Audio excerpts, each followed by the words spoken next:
Hi hello നമസ്കാരം. Craft and cooking ചാനലിലേക്ക് എല്ലാവർക്കും സ്വാഗതം. ഇന്നത്തെ റെസിപ്പി ഉച്ചയൂണ് കറികളാണ്. അപ്പോൾ ഒരു വെണ്ടയ്ക്ക തക്കാളിയും ഒഴിച്ചുകറിയാണ് ആദ്യം ഉണ്ടാക്കുന്നത്. ഇനി നമുക്ക് വീഡിയോയിലേക്ക് പോകാം. വെണ്ടയ്ക്ക തക്കാളി ഒഴിച്ചുകറി ഉണ്ടാക്കാനായിട്ട് ഒരു 8 വെണ്ടയ്ക്ക നന്നായി കഴുകിയതിന് ശേഷം കട്ട് ചെയ്തെടുത്തിട്ടുണ്ട്. അതുപോലെ തന്നെ ഒരു വലിയ തക്കാളിയും. നമ്മൾ വേറൊരു പാൻ വെച്ച് അതിലേക്ക് കുറച്ച് ഓയിൽ ഒഴിച്ച് കൊടുക്കുന്നുണ്ട്. ഓയിൽ നന്നായി ചൂടായി വന്നപ്പോൾ നമ്മൾ കട്ട് ചെയ്ത് വെച്ച വെണ്ടയ്ക്കും തക്കാളിയും അതിലേക്കിട്ട് ഒരു പച്ചമണം മാറുന്ന വരെ വഴറ്റിയെടുക്കുകയാണ് ചെയ്യുന്നത്. ഈ സമയത്ത് നമ്മൾ അതിലേക്ക് ഒരു 5 പച്ചമുളക് നടുകീറിയത്, കുറച്ച് കറിവേപ്പില, ഒരു 5-6 ചെറിയുള്ളി കൂടി ഇട്ട് കൊടുക്കുന്നുണ്ട്. എല്ലാം കൂടി ഒന്ന് പച്ചമണം മാറുന്ന വരെ വഴറ്റിയെടുക്കുക. അപ്പോൾ വെണ്ടയ്ക്കയും തക്കാളിയിലേക്കും പച്ചമണം മാറിയിട്ടുണ്ട്. അപ്പം അതിലേക്ക് ഏകദേശം 1/2 മുറിയോളം നാളികേരത്തിൻ്റെ 1-ാം പാല് മാറ്റി വെച്ച് 2-ാം പാല് കുറച്ച് വെള്ളം കൂട്ടി ഒന്ന് അടിച്ചെടുത്തതിന് ഒഴിച്ചു കൊടുത്തുള്ള അതിലേക്ക് 1 സ്പൂൺ മുളക് പൊടി, 1 സ്പൂൺ മല്ലിപ്പൊടി, 1/4 സ്പൂൺ മഞ്ഞൾപ്പൊടി, 1 സ്പൂൺ ഉപ്പ് എല്ലാം കൂടി നന്നായിട്ട് മിക്സ് ചെയ്തതിന് ശേഷം ഒരു 5-6 മിനിറ്റ് വേവിച്ചെടുക്കാം. ഇനി ഫ്ലെയിം ഓണാക്കി ഒന്ന് തിളച്ച് വരുമ്പോൾ ലോ ഫ്ലെയിമിലാക്കി മൂടി വെച്ച് വേവിച്ചെടുക്കാം. ഒരു 5-6 മിനിറ്റ് ആകുമ്പോഴേക്കും നമ്മുടെ വെണ്ടയ്ക്കും തക്കാളിയൊക്കെ നന്നായി വെന്ത് വന്നിട്ടുണ്ട്. അതിലേക്ക് 1-ാം പാലും കൂടി ഒഴിച്ച് നന്നായി മിക്സ് ചെയ്തെടുക്കുക. ഉപ്പ് വേണമെങ്കിൽ ചേർത്ത് കൊടുക്കുക. ഇനി ഒന്ന് തിളച്ച് വരുന്നതോടുകൂടി നമുക്ക് ഫ്ലെയിം ഓഫ് ആക്കാം. ഇപ്പോൾ കറിയൊക്കെ തിളച്ച് വന്നപ്പോൾ ഞാൻ ഫ്ലെയിം ഓഫാക്കി അതിലേക്ക് വെളിച്ചെണ്ണയിൽ കടുകും വറ്റൽമുളകും കറിവേപ്പിലയും മൂപ്പിച്ച് വറവിട്ട് കൊടുത്തിട്ടുണ്ട്. ഇനി നമ്മൾ ഉണ്ടാക്കാൻ പോകുന്നത് ഒരു ക്യാബേജ് തോരനാണ്. അപ്പോൾ അതിനായിട്ട് ക്യാബേജ് കട്ട് ചെയ്ത് നന്നായി കഴുകി വെള്ളം വാർന്നതിന് ശേഷം ഒരു ബൗളിലേക്ക് ഇട്ട് കൊടുത്തിട്ടുണ്ട്. അതിലേക്ക് ഒരു സവാള കട്ട് ചെയ്തത്, ഒരു 5-6 പച്ചമുളക് കട്ട് ചെയ്തത്, കുറച്ച് കറിവേപ്പില, കുറച്ച് നാളികേരം, ഒരു 2 പിടി നാളികേരം, 1/2 സ്പൂൺ മഞ്ഞൾപ്പൊടി, 1/2 സ്പൂൺ ഉപ്പ് എല്ലാം കൂടി നന്നായിട്ട് മിക്സ് ചെയ്ത് കുറച്ച് നേരം 10-15 മിനിറ്റ് ഒന്ന് നമുക്ക് മാറ്റി വയ്ക്കാം. ക്യാബേജ് തോരന് വേണ്ടിയുള്ള ക്യാബേജൊക്കെ ഞാൻ തിരുമ്പി മാറ്റി വെച്ചിട്ടുണ്ട്. ഇനി നമുക്ക് കുറച്ച് ചമ്മന്തി ഉണ്ടാക്കി എടുക്കുക. അതിനായിട്ട് കുറച്ച് നാളികേരം എടുത്തിട്ടുണ്ട്. അതിലേക്ക് 3 വറ്റൽമുളക് ഒന്ന് ചുട്ടെടുത്തതിന് ഗ്യാസ് വെച്ചിട്ട് പിന്നെ അതിലേക്ക് 2 ചെറിയുള്ളി, ഒരു കഷ്ണം കോൽപ്പുളിയും കുറച്ച് ഉപ്പും ചമ്മന്തി അരച്ചെടുത്തിട്ടുണ്ട്. മാങ്ങ ഉണ്ടെങ്കിൽ പുളിക്ക് പകരം മാങ്ങ ചേർത്ത് കൊടുക്കാം. പിന്നെ നമ്മൾ വേറൊരു പാൻ വെച്ച് അതിലേക്ക് കുറച്ച് വെളിച്ചെണ്ണ ഒഴിച്ച് കൊടുക്കുന്നുണ്ട്. വെളിച്ചെണ്ണ ഒന്ന് ചൂടായി വന്നപ്പോൾ ആവശ്യത്തിനുള്ള കടുക് ഇട്ട് കൊടുക്കുന്നുണ്ട്. കടുക് ഇതേ പൊട്ടി വന്നിട്ടുണ്ട്. അതിലേക്ക് 2 വറ്റൽമുളക് കൂടി ഇട്ട് കൊടുക്കുന്നുണ്ട്.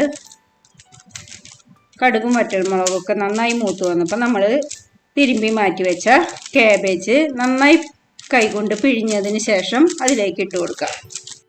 അപ്പോൾ ഒട്ടും വെള്ളമില്ലാണ്ട് വേണം ക്യാബേജ് ഇതിലേക്ക് ഇട്ട് കൊടുക്കാനായിട്ട്.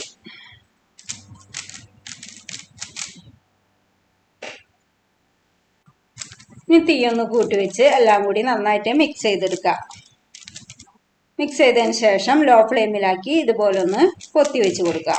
ഇടയ്ക്കിടയ്ക്ക് നമ്മൾ ഒന്ന് ഇളക്കി കൊടുക്കുക. വീണ്ടും ഇതുപോലെ ഒന്ന് പൊത്തി വെച്ച് കൊടുക്കുക.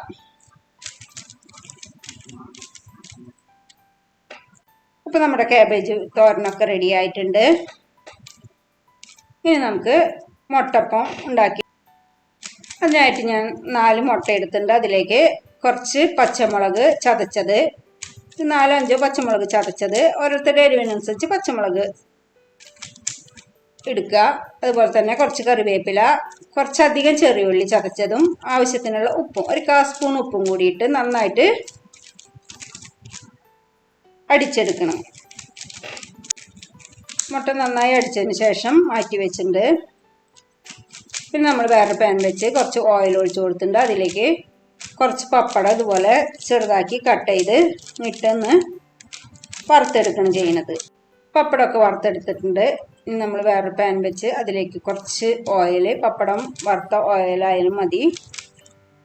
ഓയിലിലേക്ക് കുറച്ച് ചെറിയുള്ളി ചതച്ചത്, കുറച്ച് കറിവേപ്പിലും ചെറിയുള്ളിയും മൂത്ത് വരുമ്പോൾ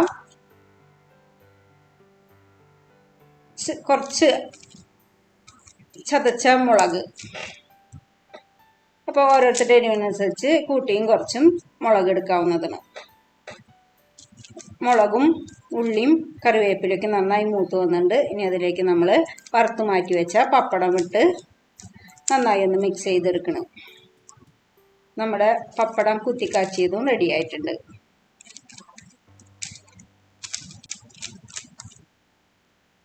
അപ്പം ഇങ്ങനെയൊക്കെ പപ്പടം കുത്തിക്കാച്ചി ഒരു ഗ്ലാസ് ബൗളിലാക്കി വെച്ചാൽ കുറേ ദിവസം നമുക്ക് ചോറിൻ്റെ കൂടെ കഴിക്കാവുന്നതാണ്.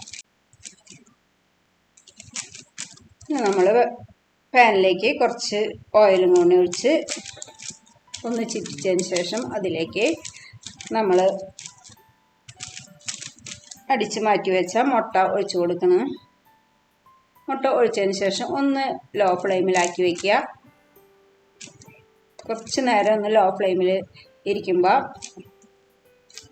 അടിക്കുന്ന ഒരു ഭാഗം നന്നായി മൂത്ത് വരും. അപ്പം നമുക്ക് തിരിച്ചിട്ട് കൊടുക്കാം.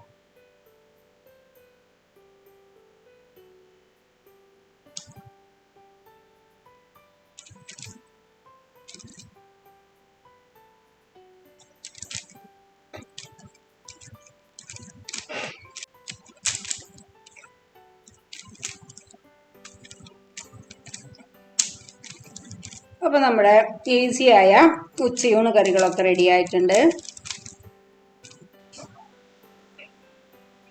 അപ്പോൾ എൻ്റെ ഈ വീഡിയോ നിങ്ങൾക്ക് ഇഷ്ടപ്പെടുകയാണെങ്കിൽ ഒന്ന് ലൈക്ക് ചെയ്യുക, കമൻറ്റ് ചെയ്യുക, ഷെയർ ചെയ്യുക, സബ്സ്ക്രൈബ് ചെയ്യുക, ഒന്ന് സപ്പോർട്ട് ചെയ്യുക. പുതിയ റെസിപ്പിയുമായി വരും വരെ ബൈ.